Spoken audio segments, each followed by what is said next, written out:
Hello दोस्तों, कैसे हैं आप सब? खैरियत से होंगे। आज हम जिस देश के बारे में बात करने जा रहे हैं उस देश के बारे में बहुत ही ब्यूटीफुल देश है और बहुत ही छोटा देश है। और छोटे एरिया होने के बावजूद भी इसके ऊपर चार चार प्लेटफॉर्म एयर बैग के बने हुए हैं, एयर बस के बने हुए हैं, यानी कि एयरपोर्ट बने हुए हैं। और ये अपना खुद इतना सब्जी फ्रूट के अलावा नहीं पैदा करता, लेकिन फिर भी ये बहुत ही अच्छे बिजनेस के ऊपर एक्सपोर्ट करता है। कहते हैं इसकी बीचेस बहुत खूबसूरत हैं और यहाँ के लोग बहुत ही हंसमुख और खूबसूरत हैं, देखने लायक हैं। यहाँ की बीचेस बहुत देखने लायक होती है, खूबसूरती होती है। तो इसलिए यहाँ पे दुनिया बहुत दूर दूर से आती है और घूमने के लिए बहुत ही अच्छा टूरिज्म ये एक स्पॉट बना हुआ है। यहाँ पे बड़ी सी बड़ी कंपनियां भी बहुत होती हैं। यहाँ पे टैक्स फ्री है। आप कुछ भी इंपोर्ट एक्सपोर्ट करते हो तो उसके ऊपर टैक्स नहीं लगता, जिसकी वजह से बड़े से बड़ी कंपनियां यहाँ पे अपना बिजनेस बहुत अच्छे से फैला रही हैं। और बने रहे मेरे साथ, मैं आपको लेके जा रहा हूँ एक बहुत ही खूबसूरत और रोमांचक सफर की ओर। चलिए, बांध लीजिए पेटी और हो जाइए तैयार।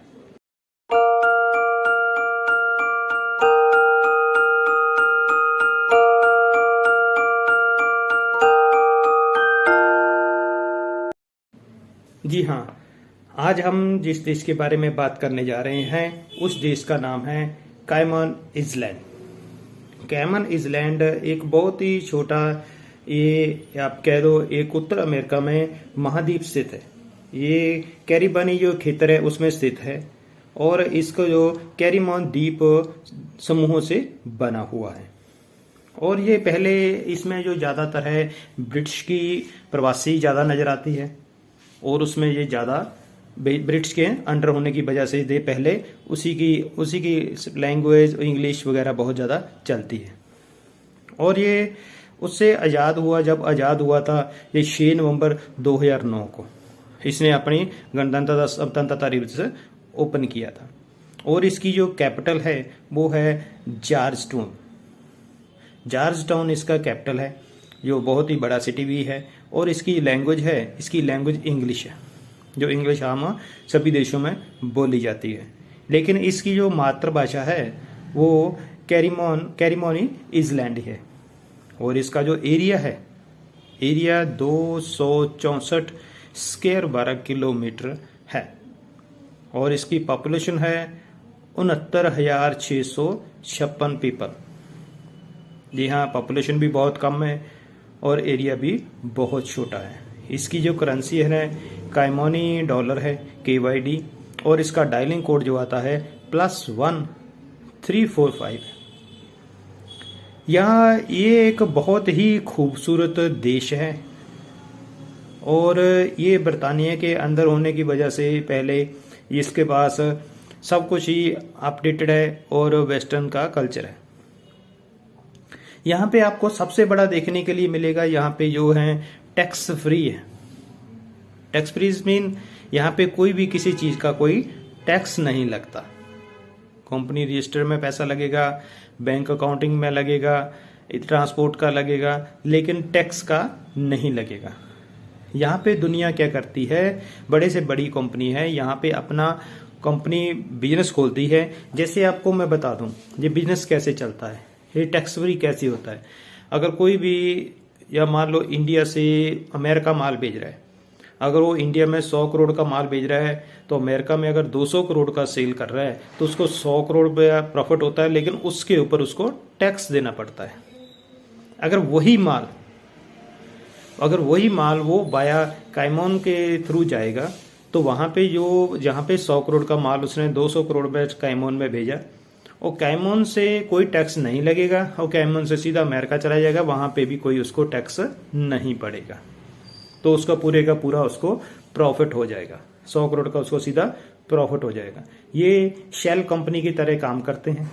शेल मतलब कागजों में ही काम होते हैं, प्राइवेट के तौर पे ऊपर नहीं होते। तो ये हार्डली काम का मतलब ये ऑनलाइन ही काम सारे होते हैं, कागजी कार्रवाई में पूरा होता है, कंपनी रजिस्टर्ड होती है, सब कुछ होता है, माल शिप का शिप बाहरों बाहर से चला जाता है। ये इनकी एक मतलब टैक्स फ्री गवर्नमेंट की पॉलिसी है जिसमें लोगों को अच्छा बेनिफिट मिलता है, जिसके लिए दुनिया बहुत दूर दूर से कंपनी अपनी खोलती हैं और अपना टैक्सेस बचाती हैं और सेविंग करती हैं।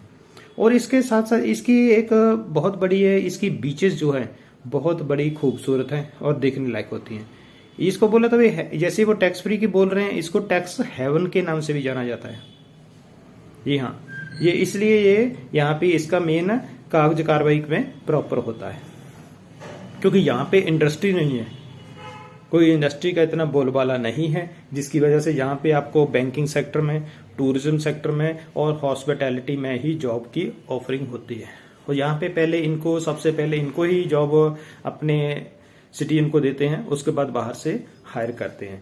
हायर करने का भी इनका तरीका क्या होता है, हायर करने के लिए ये शॉर्ट टर्म वीजा निकालते हैं और लॉन्ग एनुअल टर्म वीजा निकालते हैं। जो शॉर्ट टर्म होता है वो 6 महीने का होता है, बिजनेस वीजा होता है, वर्क वीजा होता है, और जो लॉन्ग टर्म एनुअल होता है वो भी वर्क वीजा होता है, वो 1 साल से प्लस होता है। ठीक है, तो वो वैसे वो आम बाहर के लोगों को कम देते हैं और शॉर्ट टर्म में ही पहले बंदों को हायर करते हैं। ये इसका एक अपने लोगों के लिए बड़ा एडवांटेज है और ये अपने आप में एक बहुत ही अच्छा रसूख भी है कंट्री के लिए। और यहाँ पे अगर औसतन आपको बोले सब्जी पैदा, फ्रूट ये अपना पैदा करता है और एक्सपोर्ट भी करता है। और बाकी ब्रिटिश के साथ में जो इसके कंट्री लगते हैं, जिसमें ये एक अपने आप में एक एक्सपोर्ट का ज्यादा माल सारा बाहर से बाय करता है और बायर और एक्सपोर्ट भी करता है, इंपोर्ट भी करता है। जिसके बाद इसके पास और मौसम, इसका वेदर बहुत अच्छा होता है। रेनी के सीजन में मई से लेकर अक्टूबर तक यहाँ पे बहुत खूब बारिश होती है और बच्चों की लिटरेचर जो है बहुत अच्छी है। 97% तक बच्चों के पढ़े लिखे हैं और ये पूरी की पूरी लिटरेचर फ्री होती है। 5 से 16 साल तक बच्चों की पढ़ाई फ्री है और पूरी वो भी कंपल्सरी है। तो इसलिए स्कूलों के लिए वहां पे जरूर सहूलत दी गई है और मेडिकल भी सहूलत दी गई है। यहाँ पे अब देखा जाए, यहाँ पे टूरिज्म की तो जो भरमार होती है, यहाँ पे कच्छू कुमार के भी बहुत भरमार है। उसकी तो अलग बीचेस होने की वजह से भी वहां पे लोग लोकप्रिय है। दुनिया इसको देखने के लिए भी दूर दूर से आती है, क्योंकि कच्छू कुमार यहाँ पे बहुत ज्यादा पाए जाते हैं और ये पूरे वर्ल्ड में बहुत ज्यादा इसकी तादाद होती है। तो इसलिए लोग यहाँ पे इसकी खूबसूरती को, बीचेस को, फाइट बीचेस को देखने के लिए दूर दूर से आते हैं। और ये अपने आप में एक ऐसा अनोखा देश बोल सकते हैं। यहाँ पे खाने पीने का भी पूरा भरमार है, इसकी मतलब वेजिटेरियन भी है, नॉन वेज भी है, और यहाँ पे फिश का भी बहुत बड़ा बोलबाला है, उसका भी बहुत बड़ा एक्सपोर्ट किया जाता है। तो इसलिए ये यहाँ पे वर्क के ऊपर बहुत अच्छे से काम करते हैं। तो आपको बोला ये काम की जॉब जो होती है इसकी बैंकिंग सेक्टर में और टूरिज्म सेक्टर में बहुत ज़्यादा पैमाने के ऊपर पाई जाती है, हॉस्पिटैलिटी के लिए बहुत अच्छी मानी जाती है। इसके ये बहुत खूबसूरत देश है और आम लोग घूमने के लिए यहाँ पे बहुत जे आते हैं, जिसकी वजह से ये अपना बिजनेस भी खोलते हैं और अपने घूमने का भी सर्कल पूरा करते हैं। तो इसी के साथ ये आपको देश एक ऐसे सफर की ओर लेके जाता है भी आप यहाँ पे बोलोगे भी मैं दूसरे स्वर्ग में आ गया, ये ऐसा महसूस होता है। क्योंकि यहाँ पे बहुत ही ओपन माइंडेड लोग हैं और खुले मिजाज के लोग होते हैं। यहाँ पे लड़के लड़कियां बहुत ही ओपन माइंडेड होती हैं और वेस्टर्न कल्चर सारा है। क्रिश्चियन लोग हैं लेकिन वेस्टर्न कल्चर सारा का सारा यहाँ पे पाया जाता है। इसलिए आपको और इसके वीजे के लिए भी आपको कोई ज्यादा बड़ा इसकी फॉर्मेलिटी नहीं है। आप वर्क वीजा पर वर्क परमिट में भी यहाँ पे जा सकते हैं, अपनी सर्च करके ग्लोबल के ऊपर, ग्लोबल के थ्रू इसको अपना सर्च करके अपनी जॉब ढूंढ सकते हैं। तो वो आप अच्छी अपॉर्चुनिटी पा सकते हैं और सैलरी भी वहां पे बहुत अच्छी है, क्योंकि यहाँ पे सारे के सारे लोग करोड़पति हैं। यहाँ पे बहुत सारे रिच पर्सन सारे के सारे हैं, इनका लाइफस्टाइल और इसका रहने का, खाने का बहुत अच्छा है और इनके पास गाड़ियों की तो भरमार है। तो उतनी तो पब्लिक नहीं है जितनी गाड़ियां यहाँ पे हैं, और इससे ज्यादा तो इससे जितनी पब्लिक है उससे ज्यादा तो यहाँ पे कंपनीज है। जी हाँ, और गवर्नमेंट को यही एक इनकम का साधन स्रोत बना हुआ है। तो आप भी जा सकते हो, बहुत अच्छे से तरीके से वहां पे घूम सकते हो और एरिया के बारे में जान सकते हो। और आपको कैसा लगा ये सफर और इसके बारे में क्या जानना चाहते हो, प्लीज कमेंट करना मत भूले। और आप बेल आइकन को जरूर दबाएं ताकि आने वाली वीडियो पहले आपको मिल सके। और साथ में सब्सक्राइब जरूर कर दें जिन्होंने अभी तक चैनल को सब्सक्राइब नहीं किया। मैं आप सभी का बहुत बहुत धन्यवाद करता हूँ। इसी के साथ ये चैनल आज का ब्लॉग खत्म करते हैं। आपका बहुत बहुत धन्यवाद।